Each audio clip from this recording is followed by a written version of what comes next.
Hey Tubesters, so this is round 2 of me trying to film this video.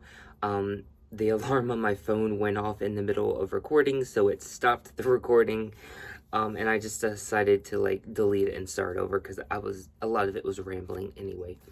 Do you like my Pokemon beanie? I talked about this the last time, but I want to talk about it again because you didn't get to hear it. This part feels like those childhood fleece blankets, and it's just so cozy and nostalgic. If you're wondering why I'm wearing a beanie in the middle of summer, it's because I don't want you to see my bedhead hair, and I don't want to put on any of the ball caps because I don't think they'll look good with. I guess I could have worn the pink one, but it doesn't even matter. It's literally 4 o'clock in the morning, and I'm recording this video. It's Monday, 4 o'clock in the morning on a Monday. I am, I really should be asleep. But I'm on here to do a book review, that I should have done years ago. So we just having a really weird day today. I think, I have this energy because I did a late night workout. Technically, my pre-workout shouldn't be keeping me up, but I don't know. I also watched this video of making some strawberry hibiscus lemonade. So I was like, oh, that sounds so good. So I just like got all that stuff prepped. I got the sugar syrup made. I squeezed the lemons, which I really needed to do anyway because they were like too ripe. And I got my hibiscus soaking for tomorrow. And I'm gonna get some strawberries and wash them and get them in there. And I'm not sure if I'm gonna make an extract or whatever out of them just yet. I don't know. Maybe I can find some strawberry extract. I hope so. I might go to Simple and Fast. They would probably have it. Anyway, I'm rambling. But I also am going to be picking up some roses and some distilled water to share a couple of little easy, cheap hacks with you. It's something I've been wanting to do anyway. And I don't know. I just think it'd be really fun. Anyway, back to what this video is supposed to be about. This book, I know I mentioned this book years ago. I may have done a book review on my last channel, but I don't remember. And even though it's an old book, I think it's really good. It talks about, blessed be, excuse me. It talks about things or like correspondences that you wouldn't normally find, blessed be, or that I feel that you wouldn't find, maybe nowadays in these recent and current witchy books you might find stuff like this. It's definitely a reference book. Most of the books that I have by Gerina Dunwich are reference books. This is also an old book.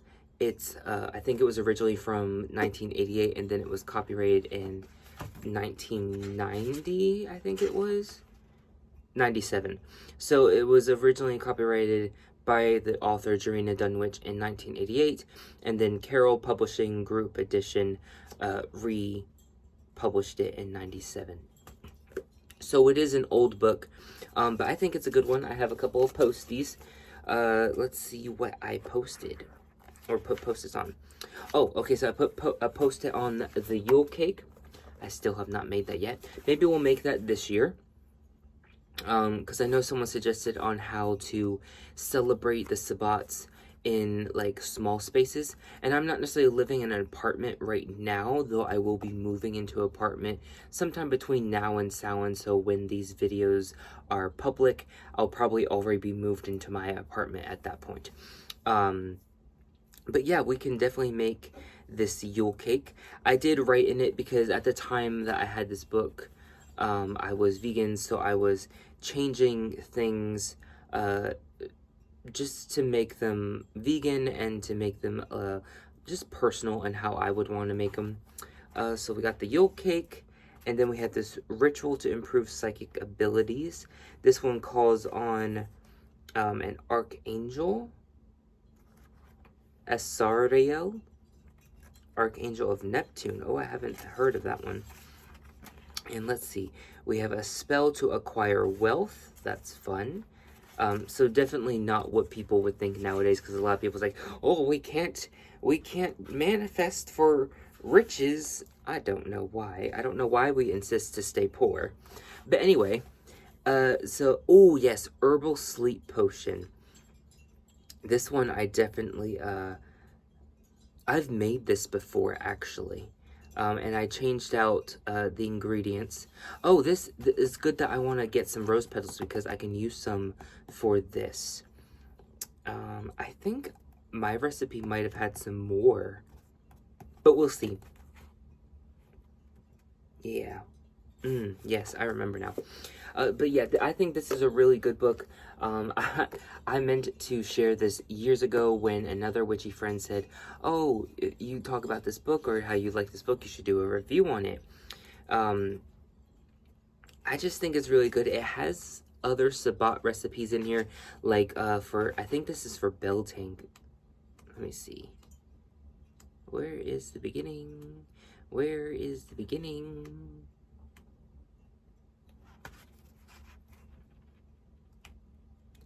I don't see the beginning. Oh, I don't think it oh, here we go. Yep, so there was this Mayday pudding for Beltane, Beltane barley casserole. I don't think I'll be doing that one. I don't know. The only casserole I really fuck with is green bean casserole. That's also the only casserole I had growing up. So it was the only thing I thought was a casserole. And so then when people started talking about casseroles and like white people love their casseroles, I was like, you mean green bean casserole? Because like that's the only one I knew, so I just assumed that was the only casserole. And then they were talking about all these other casseroles. I'm like, what's that? And it's like, that sounds gross. And like, yeah, casseroles are gross. It's like, well, not green bean casserole. Don't know why that had to have an accent, but it did. Salmagundi pentagram? What's a salmagundi? That just, I don't even know if I said Salmagundi. Maybe it's Salmagundi. I don't know what this is. It a salad? The ingredients make it sound like a salad. Herb dressing. Ooh, that sounds delicious. That sounds delicious. I think there should be, oh, spring salad. Here we go. Comfrey leaves. Wild mustard leaf, dandelion leaves. Okay, this makes sense. So that herb dressing with the salad, spring salad sounds good. Witch's honey bread. Ooh, you know what? I want to get, I think his name is Nick. He has, what's it called? Peculiar preparations or something like that. He released a cookbook, and on one of the things he made was this toad bread. And I would love to like mix this witch's honey bread with the toad bread recipe, see how to combine it and make it for Beltane. I think that would be so cool. Mayday pudding, Mary May punch. Oh, they don't have anything for Letha.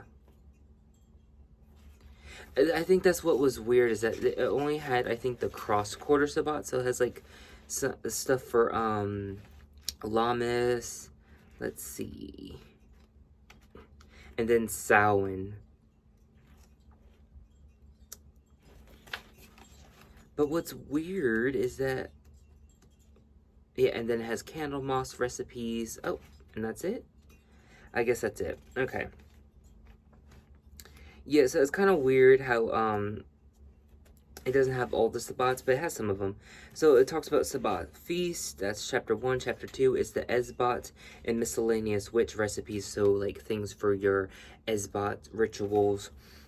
Candle crafting, herbs, spell casting, and lexicon of witchcraft, which I think is really good because it'll help you understand just some terms that are used in the witchy community, or at least that were used in witchy community, maybe more in like coven spaces or trad witchcraft spaces, maybe. I say that very loosely. So they have an Esbat cake recipe, coven cakes, acorn cookies. I think this uses acorn flour. Or no, chopped acorns. But of course, if you're not a forager or you don't have acorns in your area, you could just swap it out with any nut, right? Salem shortbread, graham bread, onion butter. That sounds very savory and delicious. Witch's mix, which is basically granola. I think it'd be fun to put the, oh, what are they called? No, are they combos? No, not combos. The little cone-shaped chips.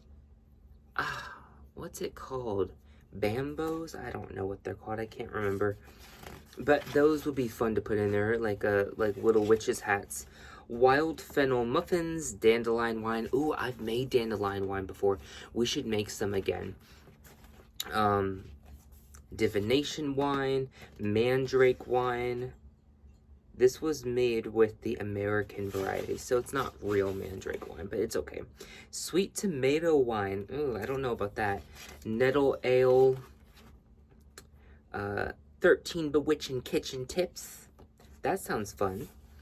A Wiccan hand fasting cave that I've also did notes on and rewrote it on some paper.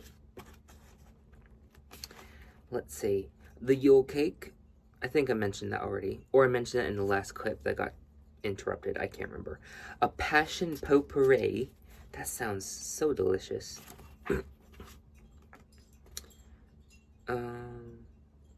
Passion aphrodisiac, passion sachet, passion vision incense, frankincense. That's weird.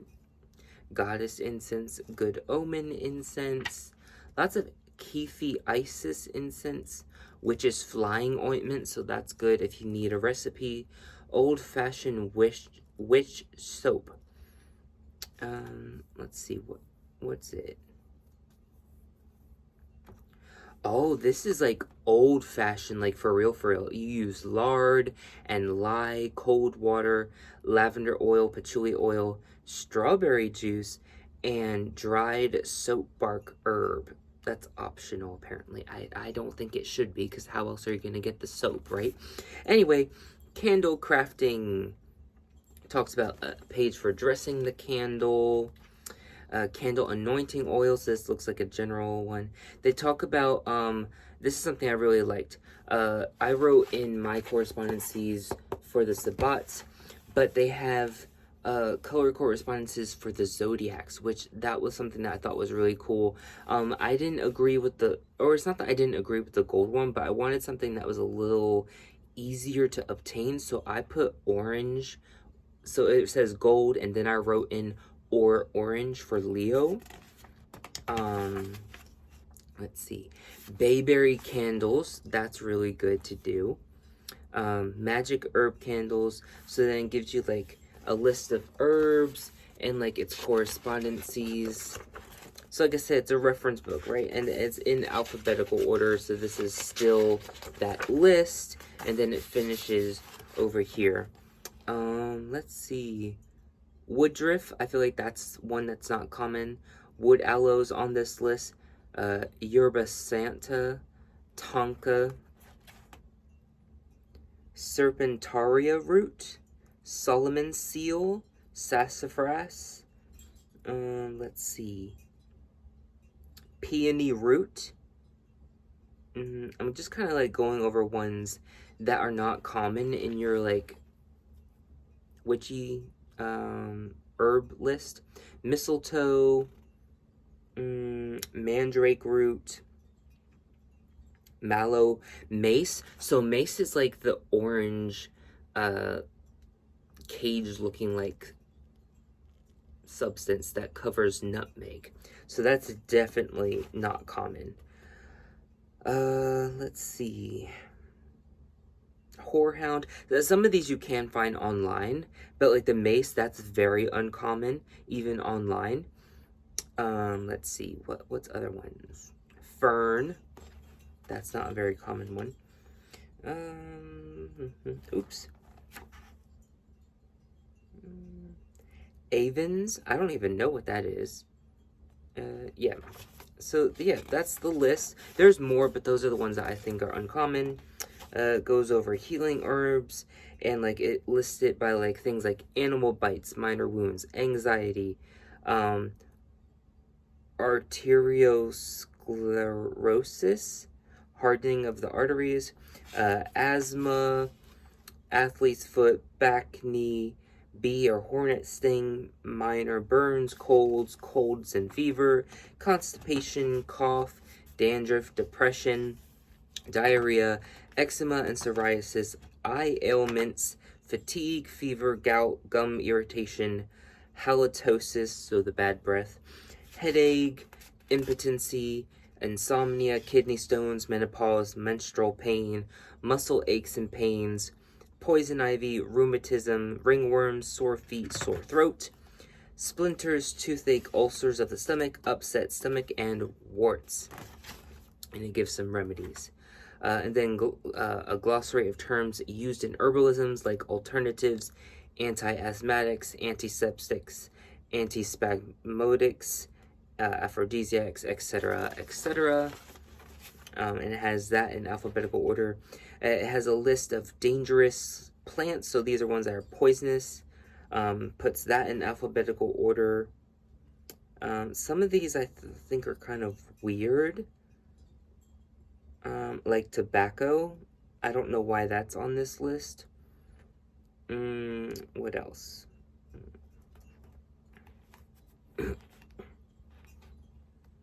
Maybe not. Arnica, like I think it's strange that arnica's on here because I know arnica's a good pain reliever. So maybe it's like poisonous in certain ways of using it, or like certain parts of the herb is poisonous. So I would definitely do like deeper research on that just to confirm. Then we got, oh, here it is. This is what I was looking for. Yeah, so it says, since all prices are subject to change, so it's basically these places to catalog herbs and order stuff. So like this is how you know it's old. And it gives you like these addresses that I guess you could like at one point order herbs from.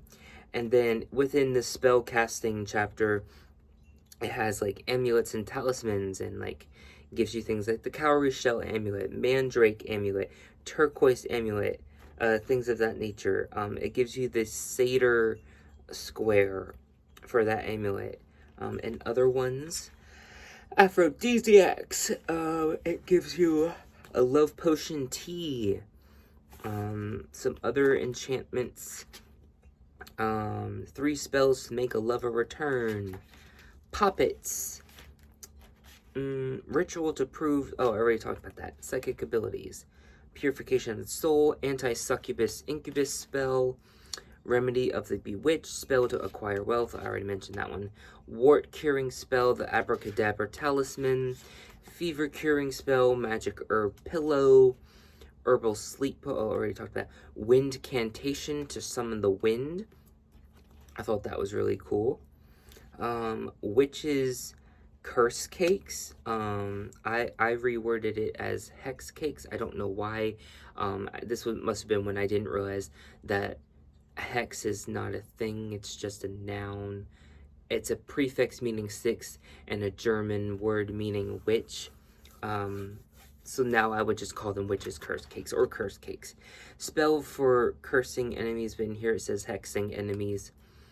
Counter spells, anti-hex, talisman and spells, 6 evil eye counter charms, protection against evil, ceremony, evocation of spirits.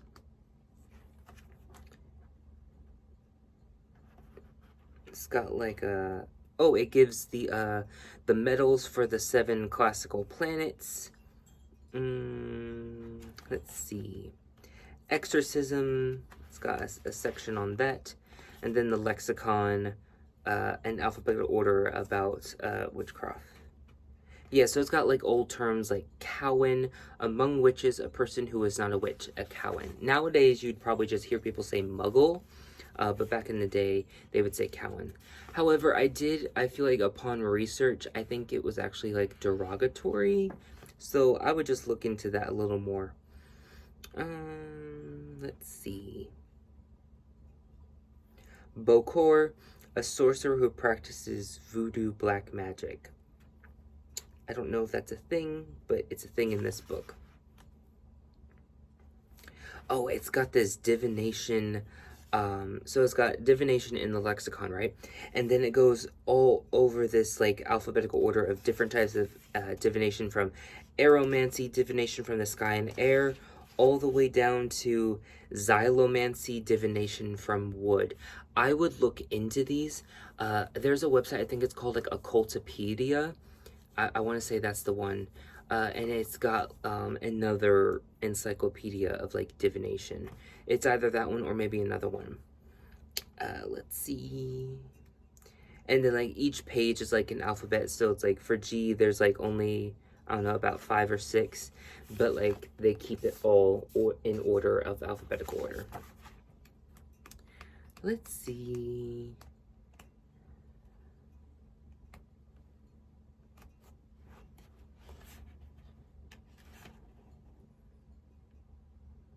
Yeah, so it's got Zazen, a form of Zen meditation. The last one is Zombie, a living corpse without mind, feeling, or will of its own, reanimated by the occult power of a voodoo sorcerer priest and used mainly as a slave. Don't know how true that is, but yeah, I think it's really good. It may be a little problematic in some things because it's from the 80s and 90s, but I think it still has a lot of good foundational knowledge. I would definitely like compare it with like online research, but if you're looking for like a good reference book and just some things to kind of like get some different information, quick references, something that you could even use to help others reference if they're like visiting your space or whatever, I would get this book. She's got other books. She's got like a dictionary of like or an encyclopedia of like spirits and ghosts and stuff like that. I have that one too. She's got another book strictly for a lexicon of witchcraft, which goes more in depth than what's in here. So I would definitely check her out. Gerina Dunwich, Candlelight spells, etc., etc. I don't remember all that. But yeah, I think it's a really good book. I think you should check it out. Thank you for the suggestions. If you have any suggestions on what you want to see, comment below. Yeah, stay tuned for my next video. As always, thank you for watching. Abundant and eternal blessings. Mwah.